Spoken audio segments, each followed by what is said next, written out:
Welcome everybody to my podcast, Big Little Small Talk. I'm Megan O'Hara-Sullivan and I love to talk, but I also love to listen. If you're new here, welcome. Thanks for joining me today. I hope you enjoy the episode. Thanks for joining me. My name's Megan O'Hara-Sullivan and we're on Big Little Small Talk. Today we have quite the champion with us. His name's Matt Hansson, and before I do any more introduction, I'll just say welcome along, Matt, to Big Little Small Talk. No, thank you for having me. Now, you've got lots of strings to your bow, but one of them that I'm very interested in is that you are you're a volunteer, I know, but Toowoomba Pickleball Association? So just Toowoomba Pickleball. Okay. So, can you explain to me what pickleball is? Yep. So pretty much the easiest way to describe it is, I guess, looking at table tennis, but playing it on a badminton-sized court. So it probably takes the skills of table tennis, badminton, squash, and put them all on a tennis court. Very social game. It's probably not as competitive as your other sports, but it's really a sport that's booming across the world at the moment based on that social aspect. Yeah. So you have a hard mallet and it's like a plastic ball, isn't it? Or Yep, so we use a carbon fibre paddle. And then the ball is, I tend to say it's a bit like your dog chew toy, the plastic wiffle ball type ball. Depending where you play, if you play outdoor it'll have 40 holes, but if you play indoors it has about 26 holes. The ball has holes in it? Yep. Oh, and why is that? Just to go with the aerodynamics. Okay.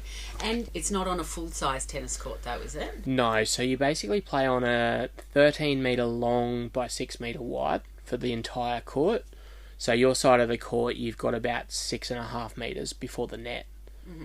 And do you play singles? Do you play doubles? Or So both. So there's doubles, there's singles, and then there's another version of singles which is called skinny singles. So it's half court, but one point you may play straight directly your opponent, the next point you may play diagonal, and you can only hit it in their half of the court and vice versa. Oh, how interesting. Now, I was reading that it was invented in the 30s, I think, by a group of 3 dads or something in the States. Is that right? There's actually a couple of different versions of how it started. So the main version that I guess we know in the pickleball space is a family were on holidays. And yes, there was a couple of different dads. And they just happened to find these, and back then they were just wooden mallet, and a couple of balls and a net, and they got out and they started playing. The place that the name came from was actually the dog that was fetching the ball's name was Pickles. How interesting. Wow, that's lovely. I love that story. So, how did you become involved in pickleball? Bit of a weird question because it was actually my job. So I used to work out at the Toowoomba Indoor Sports Centre, and the team out there said we need to find another sport to bring in, something that we can do in the afternoon. Go and have a look at a heap of names written on a whiteboard. And I walked in and I saw the word pickleball, and like anybody, they go, what the hell is that? So a couple of Google searches, and then I started running that socially 1 day a week. Then I left that role and I sort of just gave up on it. Anyone that knows me knows that I'm a cricketer. I played cricket here in Toowoomba for the best part of 20 years since I was a kid. And then, last year I just made a sporadic decision with no training, no anything, to go down and play in the Australian Championships at Sydney. Right, so you hadn't played pickleball before, or you'd been playing a little bit? Just a little bit socially for work, and I guess the players that were coming to that session were completely different to the players that I was playing at an Australian Championships, but it was just one of those things that pickleball is very inclusive, so there's pretty much an event for anyone, no matter your age, your gender, your ability. So for me, I just said, why not? I hadn't had leave at work for a while. I probably chose the wrong weekend because it was NRL Grand Final weekend. And I just came home to my wife and said, let's go to Sydney in 3 weeks. And that's where I guess I caught the bug, because now it takes me all over the country. Yeah. So tell me about the great heights that you've got to. I know there were some championships at the Gold Coast just recently. Is that right? You've got some things coming up, haven't you? The Australian Pickleball Championships on the Gold Coast in 2024? Yeah, so I guess, and I know we're going to get to this, but my major achievements is that I'm currently the one half of the Australian Para Doubles champions. So I partnered with a gentleman on the Gold Coast in a wheelchair. Okay. And we picked up gold in that event. But wow. Yeah, look, my achievements have been insane. I've had a chance to play with Olympic gold medalist Natalie Cook, and that was live streamed into America. But I think out of my last 2 events, which were in Tasmania and Victoria, I came home with 6 medals out of 10 events. Holy moly, that's amazing. That's incredible for something. So, Matt, you said that you grew up in Toowoomba and you always played cricket. Have you always just been a mad sports nut? Yeah, like I think from the age I was 5 or 6, I had a cricket bat, I had a footy. I never really played footy at a sport, like a club level, but I just played cricket and more cricket really until probably 2 years ago. And do you think that sort of hand-eye coordination and that ability to hit something with a bat, is that really trained your brain and your spatial awareness? Is that why you're a good pickleball player? Is that the history of most people? Yeah, look, honestly, the history is we've got players that have come from all places. Tennis, squash, badminton is a big one. There is a lot of badminton players at the moment. I think for me, absolutely. I think I've sort of, being that when I played cricket, I was a leg spin bowler, so I sort of picked up that wrist movement that a lot of my pickleball game is about spinning the ball.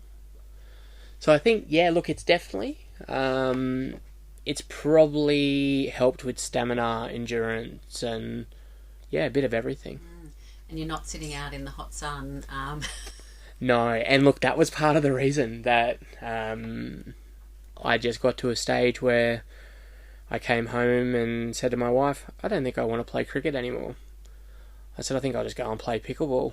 You know, you can sit in the sun for 6 hours a day, or you can get to go to Tasmania and Melbourne, and yes, you're on the court for maybe 2 hours at a time.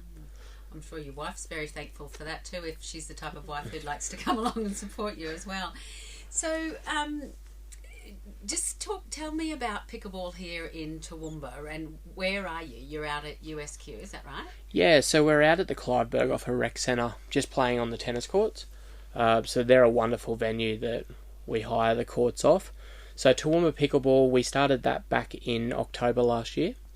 And that actually came about a partnership that Pickleball Australia has with Invictus Australia.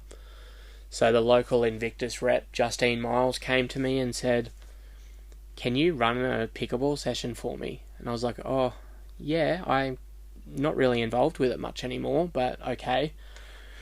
And then that's when I then went to Sydney, realised I had the bug, came home, and we just said, let's do it. Let's start Toowoomba Pickleball. So we started with Invictus being our first night.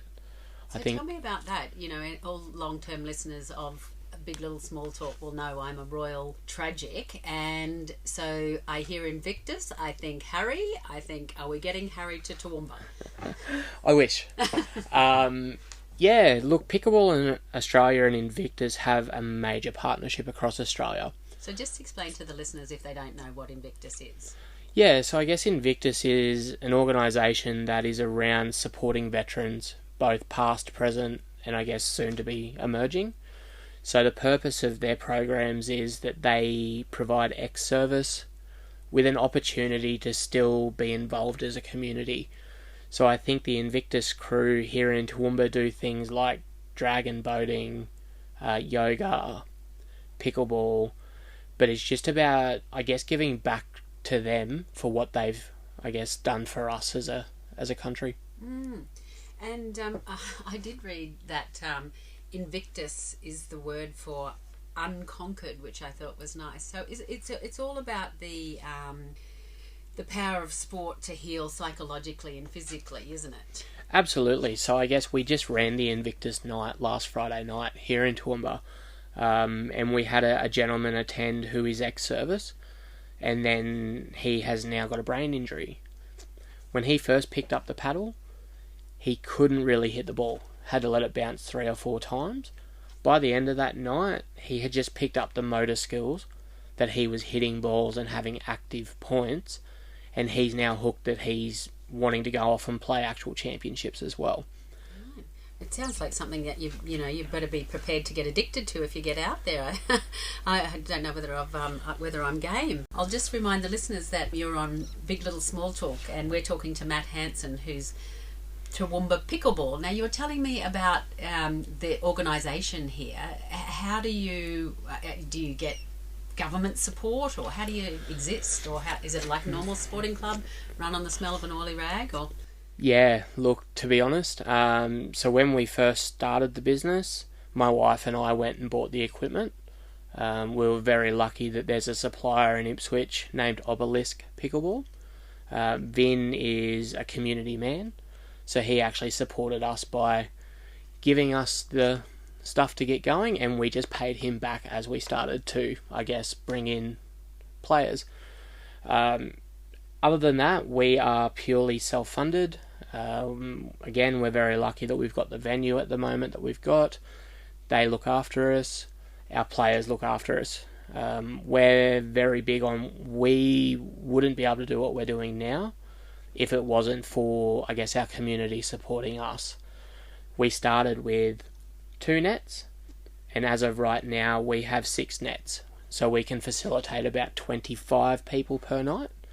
And we've gone from 1 night a week to we now run 5 nights a week. Well, that was going to be my next question, because I looked up to see what's on, and you've got social night, you've got singles night, tell me about some of the programs that you're running. Yeah, so I guess we're trying to cater for everyone. So our Monday nights, we sort of look towards an intermediate. So those guys have probably been around now a couple of months, or they've come in from another sport and they've picked it up really easy. It's also a night that allows me to, I guess, train. When you work all day and run a business at night, you don't get a chance to go off and train. So that's probably my night. Tuesdays is social, so that's literally for any ability, any skill level. And we just do little things. So you pick a card out, and that will tell you what court you're playing on, and you'll play with another player with the same colour card as you. So not only are you getting out, having fun and activity, but you're actually meeting new people. And then I guess we look at the rest of the week. We go through Wednesday being our comp night. So we run a comp, medals, finals night. Thursday is where we welcome any newcomer or beginners. So some guys don't really want to come to that Tuesday night because they may come up against someone that's of intermediate level. So that Thursday night is really about, if you've never played a sport, if you have looked at our Facebook page and gone, well, maybe next week, Thursday night is your night.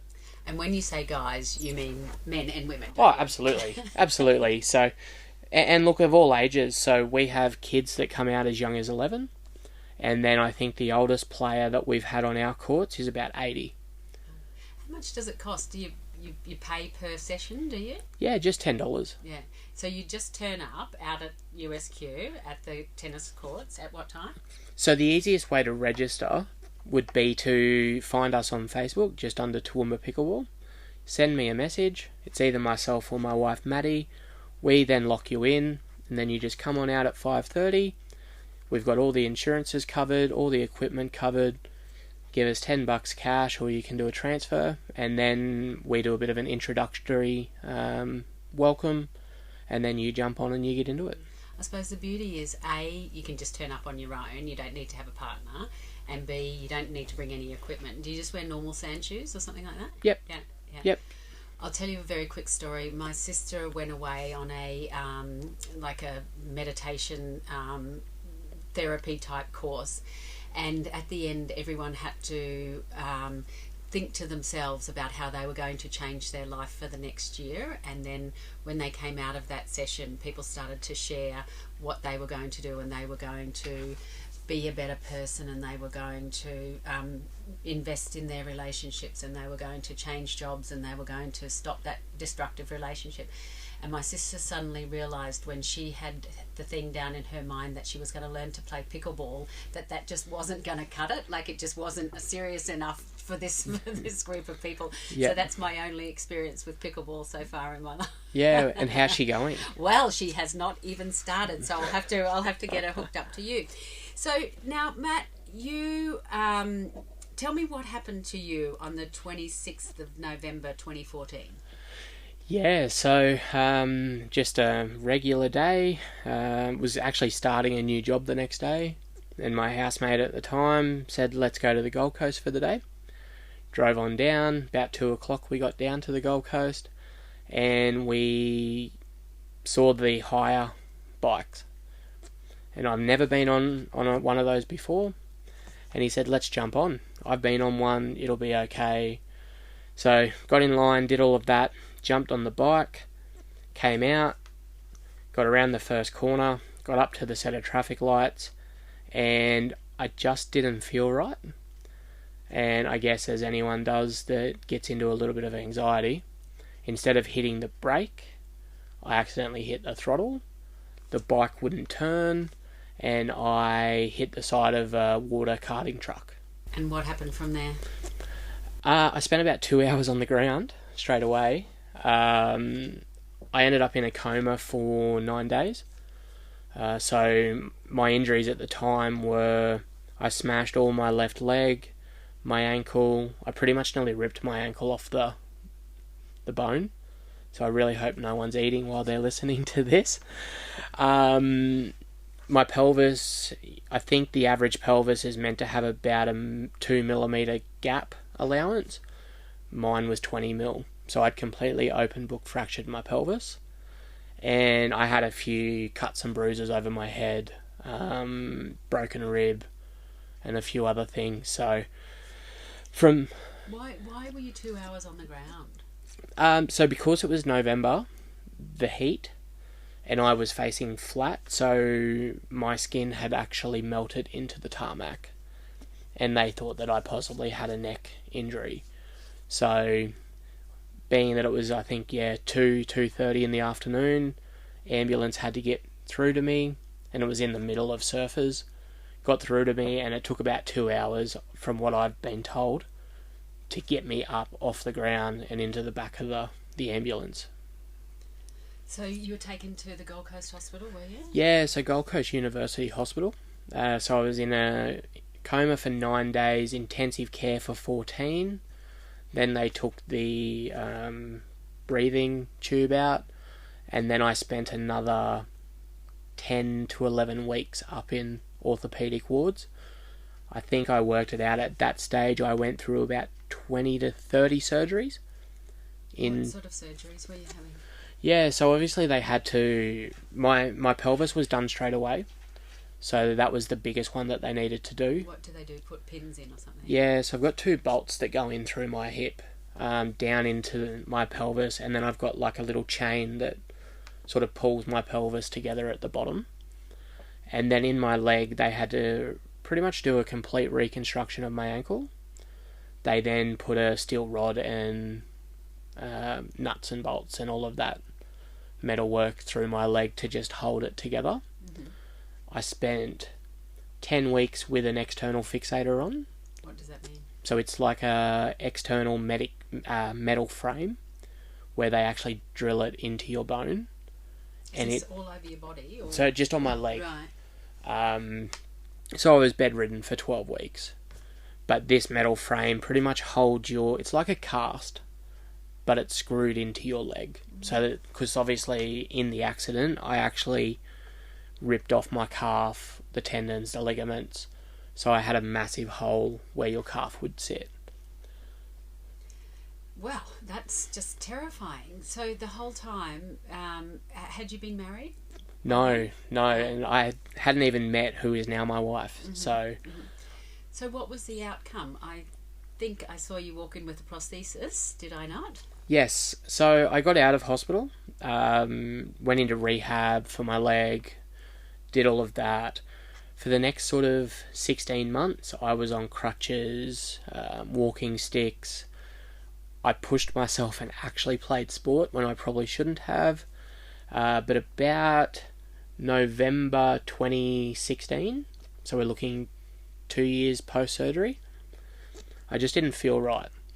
I was walking around it must have been December, sorry, because I was walking around the Christmas in Wonderland, and I overheated. And this is 8:30 at night, and I just overheated. I had to go home and, cold showers, ice baths, all of that. Went and got an x-ray. My GP had never really seen the x-ray. Actually thought I had diabetes. Said, you got to go back to your surgeon. Went back to the surgeon, asked them for an MRI. Had the MRI, and then, as I do, anyone that would know me, I got the report before the surgeon. Went to my job at the time. Went onto my computer, Google searched a word called osteomyelitis, and broke down. So that's basically like a tumour of the bone, isn't it? Yeah, so it's pretty much a disease that eats the bone. It's normally caused by road grime. So they actually believe that it got embedded in my bones back at the original accident, and it takes time. I guess you could say it's like a cancer of the bone. And I rang my wife and said, first thing I said to her was, I'm getting my leg cut off. So had that report, did it mention that you were going to have an amputation? No. So you had made up your mind that's what you were going to do? Yep. So I'd immediately gone down the path of, I'm not going to spend months in hospital again. And at this stage, my wife Maddie said, calm down, it's okay, just come home. I'll come home from work, we'll sit down, we'll nut it out. We're really lucky that her uncle is a head of nursing in Charters Towers. Sent him the report, and he rang back 2 minutes later and said, it's not good, I'd be seeing your surgeon. Went to the surgeon, walked in, sat down, had an intern come in, and I said, nah mate, you better go and get the head honcho, because I'm signing documents today for you to amputate my leg. So by this stage, they were gone about half an hour. I could hear them all talking outside, and I had about 6 doctors come in, including like the director of orthopedics of Robina Hospital. They came in, said, are you sure? We would like to go down this pathway. The pathway they described would have had me in surgery from 2017 to 2022. It would have had me wearing one of those external casts for 12 months. And then they didn't even give me a 60% chance that it would be successful. So they pretty much said in 5 years' time you could lose your leg anyway. And I'd made my mind up. I have been a sporty person all my life. I've seen it on the TV that people can run in a prosthetic leg. That I just turned around to them and I said, just give me the paperwork to amputate. They said, well, we'd like to try this. And I said, but I don't, and it's my choice.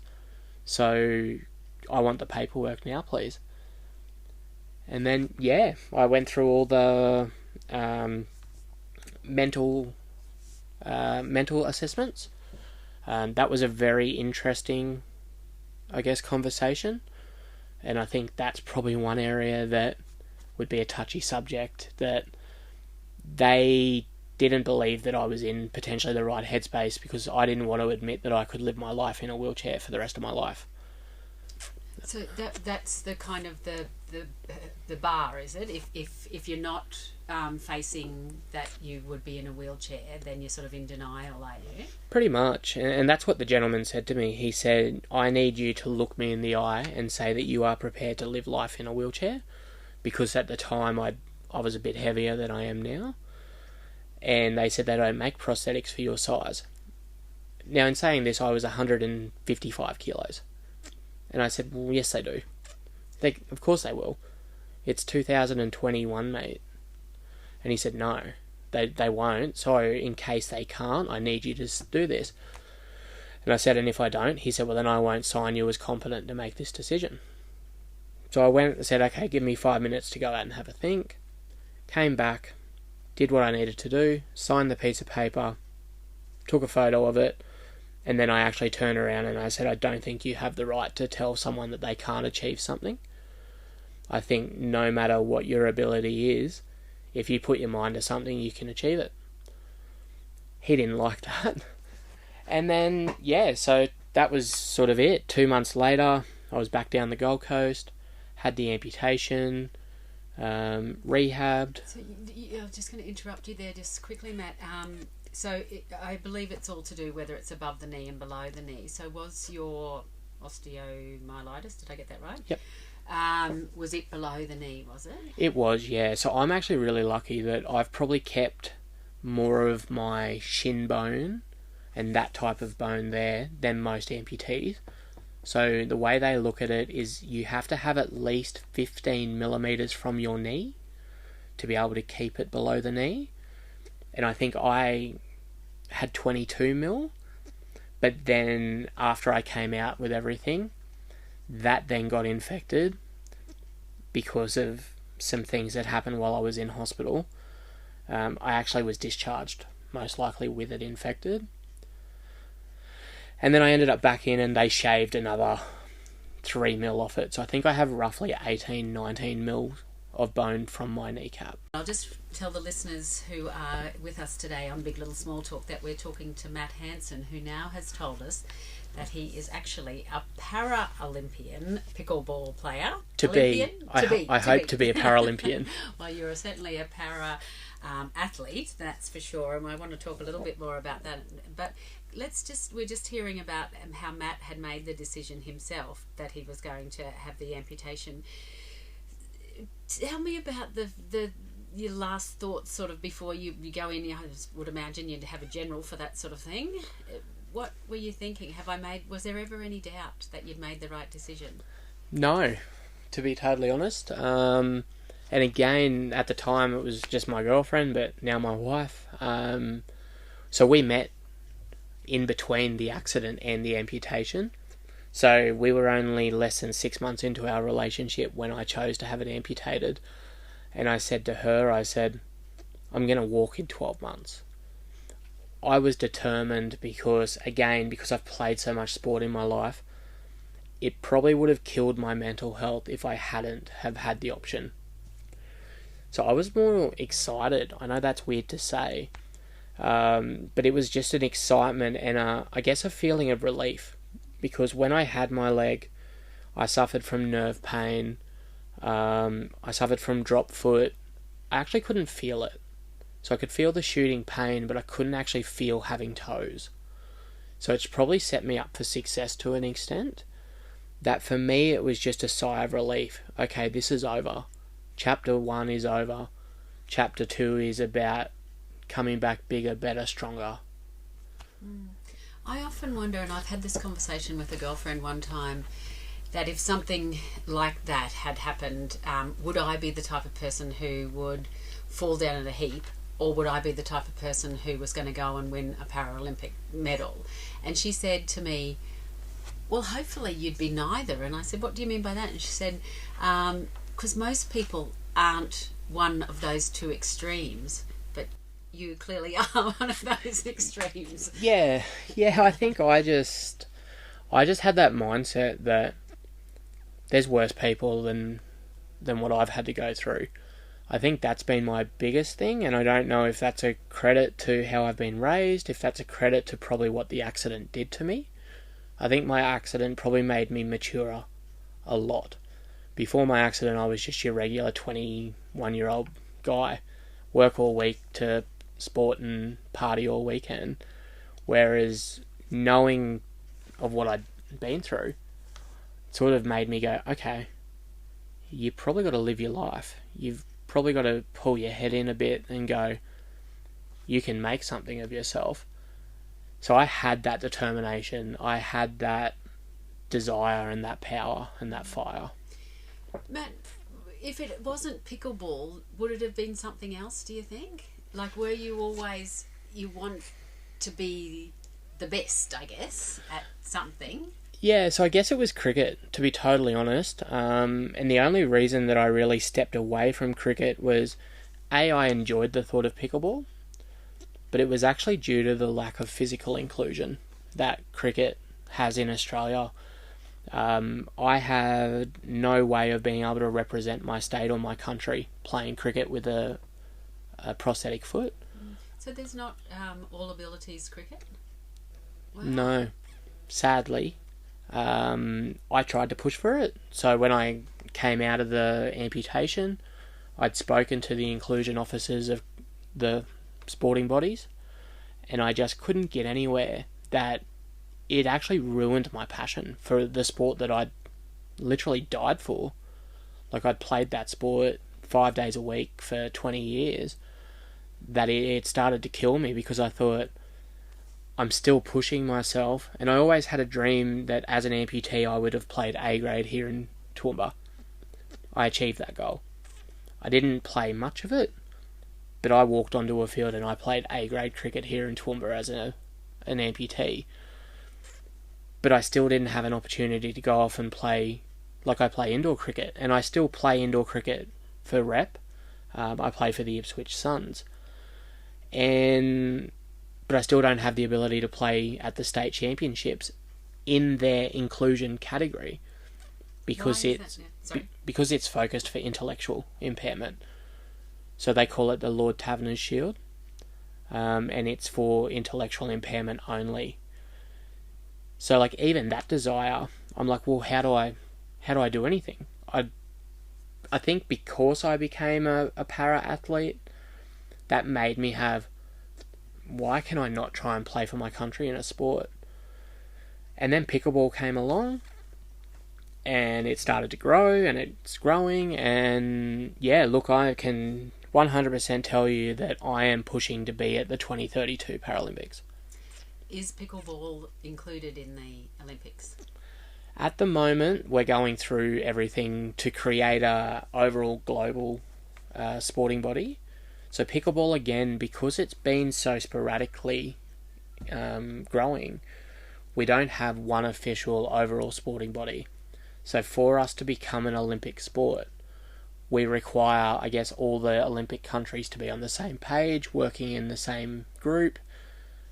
But I think we will see it at the 2032. Does that give you enough time, though? I would have imagined, getting anything included as an Olympic sport, you have to start way back, in the 1920s or something. So I believe they're looking at it for a demonstration sport at Los Angeles. So we're obviously not seeing it this year at Paris, but there are some talks that they may look at it from a demo sport. So I think with the way that the sport's growing, the way that the commercialisation of backing pickleball is coming into play, I think it can be done, because you only need like tennis court spaces, bit of paint on those tennis courts, and you can turn them into pickleball courts. We have some amazing facilities here in Australia that are purely focused on pickleball. So I definitely, and that's in Queensland, so I definitely can see it happening. I hope it happens. It would be, look, I guess if you had asked me 12 months ago, did you ever think you'd represent your country, I would have laughed. Now when I get asked, it's actually what's pushing me to be better. It's pushing me to be involved with Pickleball Australia's inclusion committee. So I'm chairperson of that. So I'm now constantly going, okay, what can we be doing? Which country can we go to and say, do you have para athletes? Let's do an inter-country. Why can't we get this sport on the map? Because it's going to be. Well, I wanted to ask you about that. We were talking earlier about the invention of pickleball and how these dads invented it so that the men and the women and the kids and the adults could all play together. So you have some people in wheelchairs playing along with old, young men, women, all ages. Is that something fairly unique to pickleball, do you think? I think it's brilliant. It actually promotes our inclusivity. So, we have a different couple of events for a para pickleballer. So our singles versions, the wheelchair users have their own singles event. Anyone with a disability that can stand has their event. So, for example, I'm playing in 2 weeks' time on the Gold Coast. I'm actually playing who is going to be a great pickleball player, He's a 17-year-old boy from North New South Wales with a development delay. I'm going to play against him. What the result will be, I guess we haven't trialled that aspect yet. Doubles, I play with a gentleman in a wheelchair. I could play with another gentleman with a neurodivergent condition. I actually think it's the best part. I think it's great. And then we have our third event for us, which is called the hybrid event. Now that event can see me play with a player without a disability against another pairing of a player with any disability and also without. So that event is going to be the biggest draw card to pickleball, because it means that you can go out, if you're a player with a disability, you could go out and jump on a court with your dad, your mum, your brother, your sister.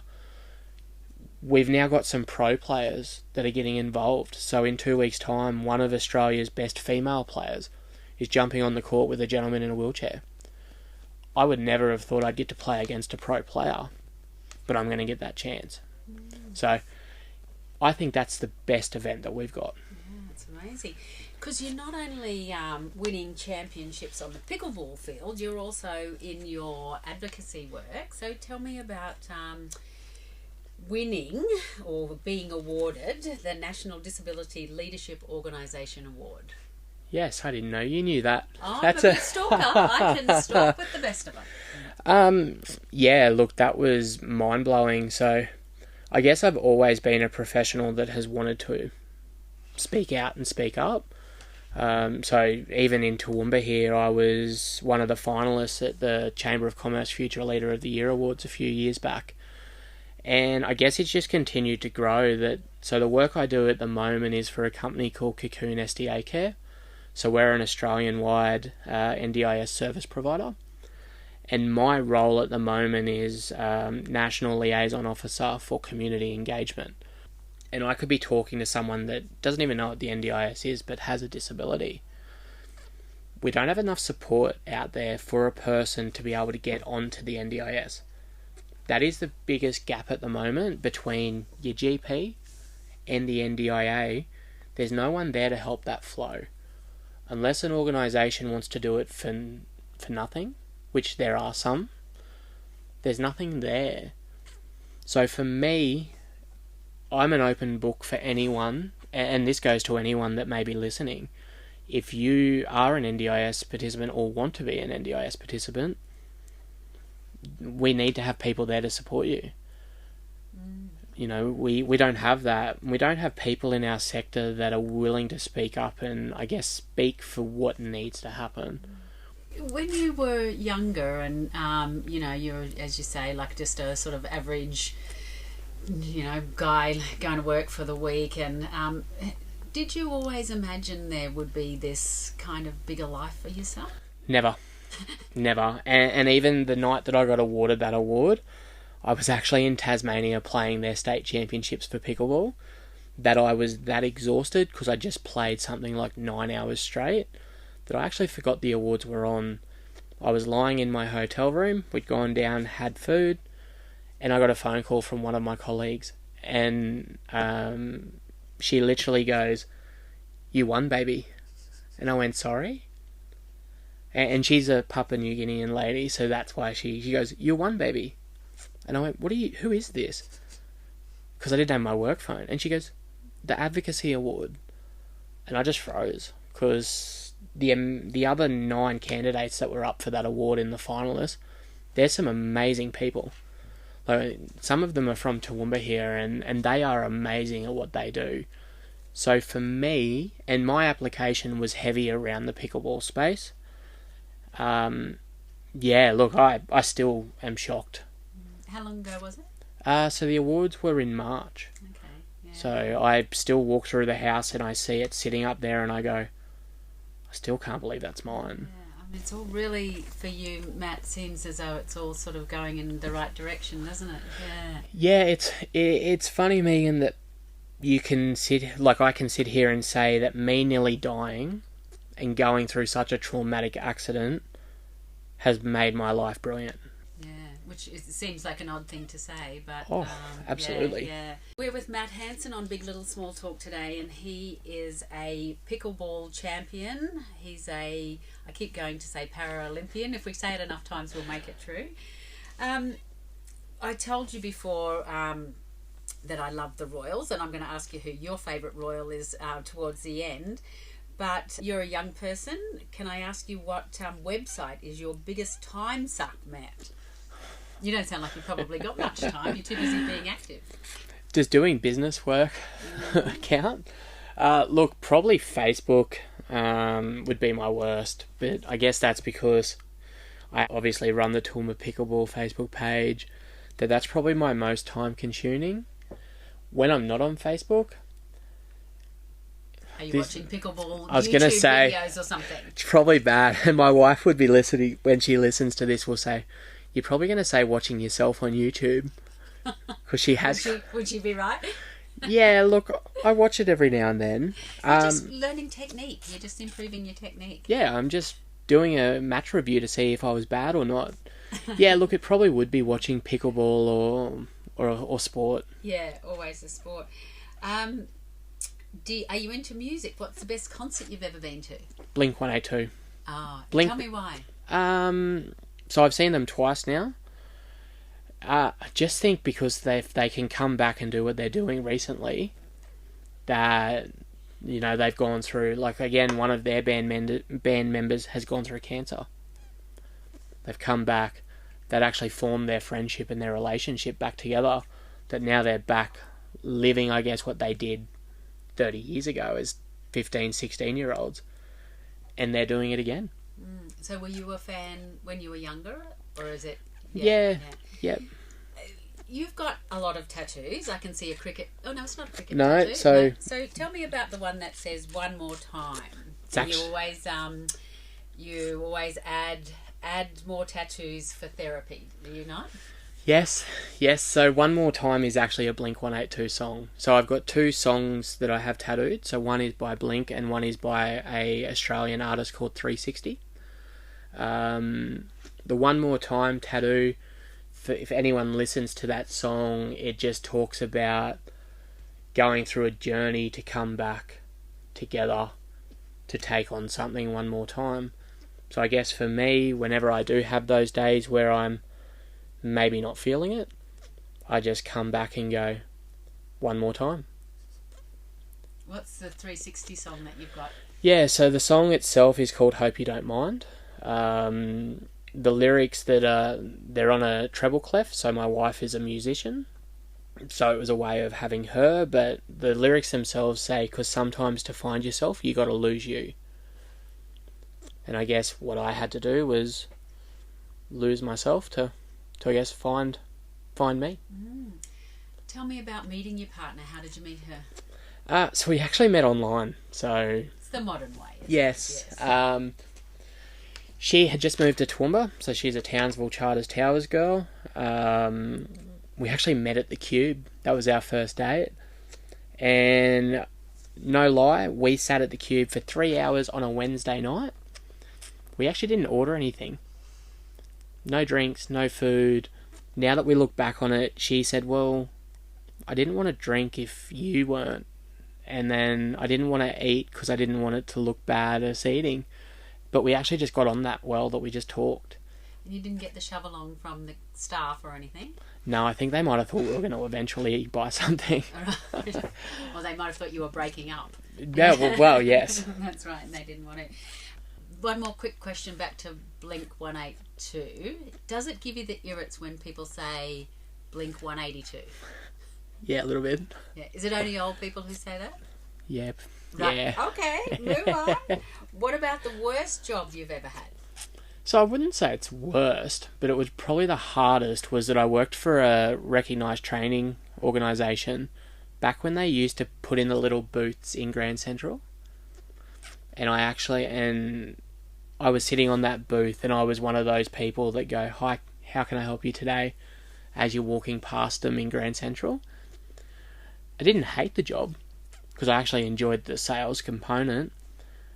But let's face it, no one wants to talk to someone when they're walking through Grand Central. I do it now. I I look the other way or I pull my phone out. So that was probably my worst job. How did you go? Were you paid according to sort of, people that signed on or anything like that? No, so it was an hourly wage. Yeah, look, you got people interested because I guess this was going back maybe 5 years ago. Everything was free funded. So, someone saw it and would go, oh, I want to do a Cert 3 in childcare, or I want to do a Cert 3 in aged care. So, no, it actually went pretty good, but it was then when the government stopped that, when they brought in that ban that you couldn't be selling training in a shopping centre, that we all ended up redundant. I did not know that. I didn't know there was a ban on selling training in the shopping centres. What's the goal for this year? I guess from pickleball perspective, my calendar is massive. Probably the Gold Coast in October. So I think I'm playing 6 events across 3 days. And I'd like to say that I want to win the Triple Crown, which means singles, doubles, and hybrid in the disability para events. I guess I could say at the moment I'm probably number 2 in Australia. It's a gentleman in Tasmania who I was actually just talking to as I walked in here. He's number 1. We're actually playing doubles together, so I don't know how I can knock him off as being the number 1 doubles player. But yeah, look, we're great mates. I think that's another aspect of pickleball. Get on the court, I want to belt him. Off the court, I'll sit down and I'll have a beer or a water with him. So yeah, number 1 by the end of the year would be nice. How much sort of gym work and aerobics and that sort of, are you training? Like, probably not. I like the idea of you having a beer. That sounds not too much like hard work to me. Probably not enough, if I'm totally honest. Again, I'm trying to build the pickleball space up that eventually I'd like to see us being sponsored like other athletes. When it comes to my training, I'm probably doing more on a nutrition based. So I'm currently got Chasing Gains as my fitness coach. That's Gemma, who used to be a Toowoomba girl but moved to Brisbane. So we're working on, I guess, fueling my body right, trying to slim down a few kilos. I probably got about 10 kilos I'd like to lose before October. Just going back to the story about the fellow who said they don't make prostheses for your size. What size were you then? And are you slimmer than that now? Oh, much slimmer now. Look, I can say right here, they make prosthetics for people up to 250 kilos because in 2019, so I guess when I went through all of that, after I had the amputation, I was still struggling. I'd put on 200 kilos I was 230 kilos, that I actually went and got the gastric sleeve surgery to bring me back down. But I was wearing a prosthetic at 250 kilos that was weight rated for me. I just was thinking, like, did that happen naturally despite what he had said? But, weight loss and weight gain is just such a complicated space that, that's a whole other interview, isn't it? Yeah, it's just learning about what you put in your body, to be honest. That's the biggest thing I've learned since I've started the coaching, is it's about putting the right fuel in your body to achieve results. But coming back to gym work, none. I'm doing 4 or 5k overnight at pickleball, so I'm sort of matching cardio with, I guess, training. But if any gyms want to help me, well, I'm thinking about the business with the most obscure name, Obelix Pickleball. Yes. Maybe they might be up for a bit of sponsorship, perhaps. Obelix Pickleball. All right, now as per usual, we're running out of time. I told you I was going to ask you who your favourite royal is. Do you have a favourite royal, Matt? I'd have to say Harry. I'm sure most people my age would probably say Harry, but obviously with what he does with Invictus. But I also think his courage to go out and defend himself and, I guess, Megan, and do what he's doing. And I think it takes a strong person to be able to do what he does. why it's such a good question and why that's such a good answer for you, Matt. All right. Now, I know that you would have a favourite song or a song that can't keep you off the dance floor. Is it a Blink 182 song? Did I get that right this time? Yeah. Are you a dancing man? After I've had a few too many beverages. Yeah, look, probably... Actually, you know what? It would be old school classics that probably get me up and dance. Probably something like a Nutbush or anything that was like the old Jimmy Barnes, Working Class Man. Between Working Class Man and probably Luke Combs, which is completely separate. But you can blame one of your past guests for my now passion in Luke Combs music. Who was that? Paul Wilson. Anyone that would know Paul knows that he is a country music nut. And he introduced me to Luke Combs, and now I'm hooked. Oh, that's lovely. Well, I'm not sure whether we'll be able to find Luke Combs, but I know that we'll be able to find Working Class Man. And I can't thank you enough, Matt. I was really keen to hear your story, and I have to say it's probably better than even anticipated. So I've really enjoyed hearing your story, and I thank you for being my guest on Big Little Small Talk. No, thank you. I think it's great that people can get out and, I guess, share their story. Yes, and we are sending you good vibes in October. Is that correct? Yes. So I've got a few before then. So I think I've got 4 next month, including the Queensland Championships. But yes, October is the big one. Okay, well, I think what I'm going to do is come out on a Thursday night, play social pickleball, and I'm going to bring my sister and I'm going to get her started on pickleball. Absolutely, you are welcome. Thank you, Mr. Toowoomba Pickleball, Matt Hansson.